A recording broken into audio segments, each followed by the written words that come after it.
Sir ও আমার কাছে সে থাকে তো সে ঢাকা বিজনেস করে স্যার মেডিকেল বিজনেস করে আপনার কাছে কিভাবে আসলো টাকা? না সে আসছে স্যার এই যে দীর্ঘ সে স্যার দেশের বাড়ি গেছে ওই যে ধানকালি আপনি সে স্যার আপনার কাছে দিয়ে সে দেশের বাড়ি গেছে কেন? সে টাকা নিয়ে যেতে পারতো না? গ্রামে নিয়ে যাবে স্যার টাকা আমি তো আমার পাওয়া টাকা স্যার আমি গত বছর আপনি তার কাছে পান স্যার গত বছর আমি এলএসের কাছে 4.5 কোটি টাকা পেয়েছি স্যার কোথায়? এলএসের কাছে আমাদের ল্যান্ড অধিগ্রহণ হয়েছে আমার বাবার আছে কোন সম্পত্তি কোন স্যার। ল্যান্ড?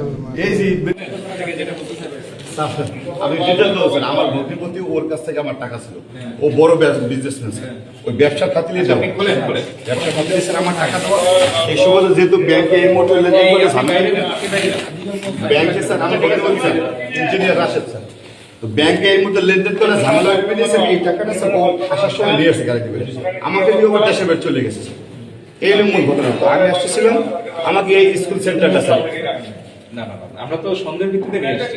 স্যার আমার বাসা থেকে বসে আমাকে তাড়া করে দোষে স্যার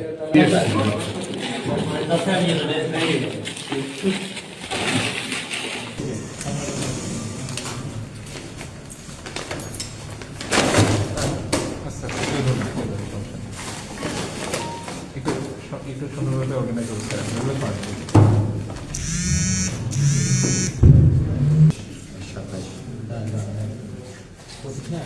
স্যার স্যার